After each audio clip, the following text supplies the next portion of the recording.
శ్రీనివాస్ గారు. ముందుగా మీకు ప్యానల్ మిత్రులకు మన రాజు వీక్షకులకు అందరికీ కూడా గుడ్ ఈవినింగ్. ఇప్పుడు ఈరోజు ఒక చారిత్రాత్మక దినం. అతను ఒక చారిత్రక పురుషుడు.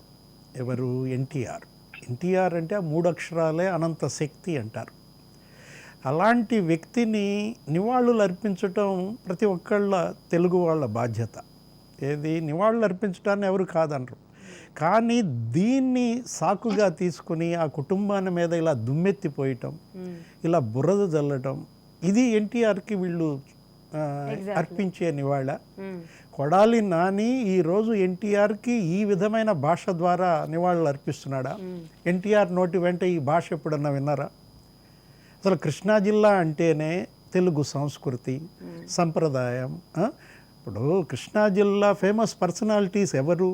విశ్వనాథ సత్యనారాయణ, మహాకవి క్షేత్రయ్య, ఘంటసాల వెంకటేశ్వరరావు, ఎన్టీ రామారావు, అక్కినేని నాగేశ్వరరావు తెలుగు భాషను ఎలా పెంచారు.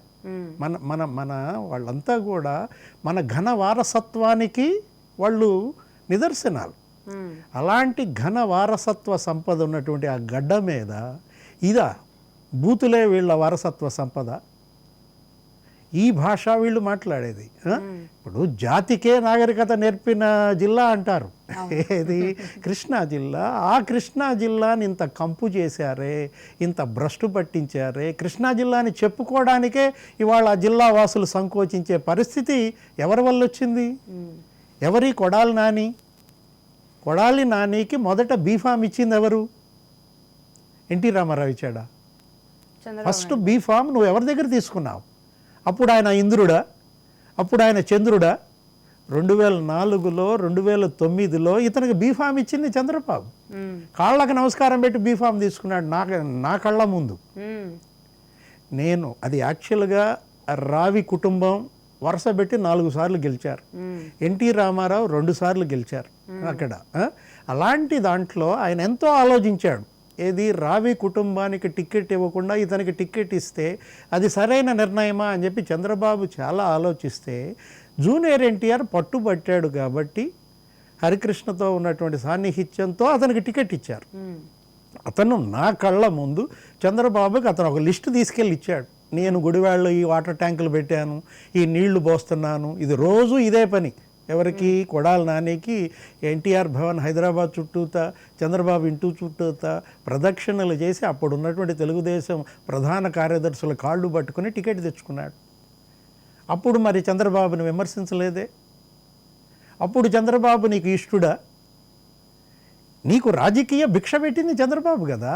2004, 2009లో నిన్ను గెలిపించింది వాళ్ళే కదా. కూడా సరే అంటే మీరు అన్నట్టుగా రాజకీయ భిక్ష పెట్టినప్పుడు ఎవరైనా ఆ నాయకుల దగ్గర కొంచెం ఆచితూచి కొంచెం కొన్ని ఒకవేళ దుర్భాషలు ఆడాల్సి వస్తే పార్టీనో ఇంకెవరినో ఇచ్చేస్తారు. కానీ మీరు అన్నట్టుగా ఎవరి దగ్గర బీఫామ్ అయితే తీసుకున్నారో అదే వ్యక్తిని, అదే కుటుంబాన్ని పదే పదే ఆయన మాట్లాడుతున్నారు. చూసేవాళ్ళకు కూడా ఒక రకంగా అందరికి అలవాటు అయిపోయింది. చంద్రబాబు నాయుడు గారు కూడా, లక్ష్మి గారు, చంద్రబాబు నాయుడు గారు కూడా కాంగ్రెస్ పార్టీ దగ్గర బీఫామ్ తీసుకున్నారు. కాంగ్రెస్ పార్టీని ఎలా మాట్లాడారు ఏంటనేది కాంగ్రెస్ పార్టీ వాళ్ళని బూతులు తిట్టాడా? జయకర్ గారు, ఇది పర్సనల్ అటాక్ అవడం కానివ్వండి, అంటే ఒక్కసారి ఏదో నోరు తుళ్ళి మాట్లాడొచ్చు, రెండోసారి కూడా మాట్లాడొచ్చు, కానీ కావాలని అక్కసుతో పదే పదే మాట్లాడడం సరే. ఆయన అవును మాట్లాడడం విధానాలపైన మాట్లాడడం వేరు, వ్యక్తిగతంగా దూషించడం వేరు. ఇప్పుడు మనుషులు మారితే సంస్కృతి మారుద్దమ్మా. పార్టీలు మారినంత మాత్రాన మీరు ఇంతగా మీరు దాడి చేసుకోవాలా? ఇప్పుడు సీతక్క ఉంది. ఏ 2004లో చంద్రబాబు నుంచి బీఫామ్ కొడాలి నాని తీసుకున్నాడు, సీతక్క కూడా ఆ సంవత్సరమే తీసుకుంది కదా.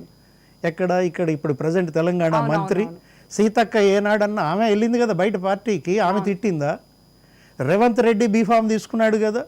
రేవంత్ రెడ్డి 2 సార్లు ఎమ్మెల్యే, మరి అక్కడి నుంచి అయ్యాడు కదా. రేవంత్ రెడ్డి ఇలాగే బూతులు తిడతాడా? అంటే కాదు, ఆయన సామాజిక వర్గానికి సంబంధించిన ఏ నాయకుడు కూడా పార్టీని, ఇప్పుడు ఎర్రబెల్లి దయాకర్రావు గారు కానివ్వండి, తలసాని శ్రీనివాస్ యాదవ్ గారు కానివ్వండి, లేదంటే కడియం శ్రీహరి గారు కానివ్వండి, ఎవరూ తిట్టలేదు ఇప్పటి వరకు. ఏపీలో ఉన్న మిగతా టీడీపీ నాయకులు కూడా తిట్టలేదు. కేవలం ఇదే సామాజిక వర్గానికి సంబంధించిన వల్లభనేని వంశీ గారు కానివ్వండి, కొడాలి నాని గారు కానివ్వండి, వీళ్ళిద్దరే తిడుతూ ఉంటారు. సరే, ఇది పక్కన పెడితే అండి,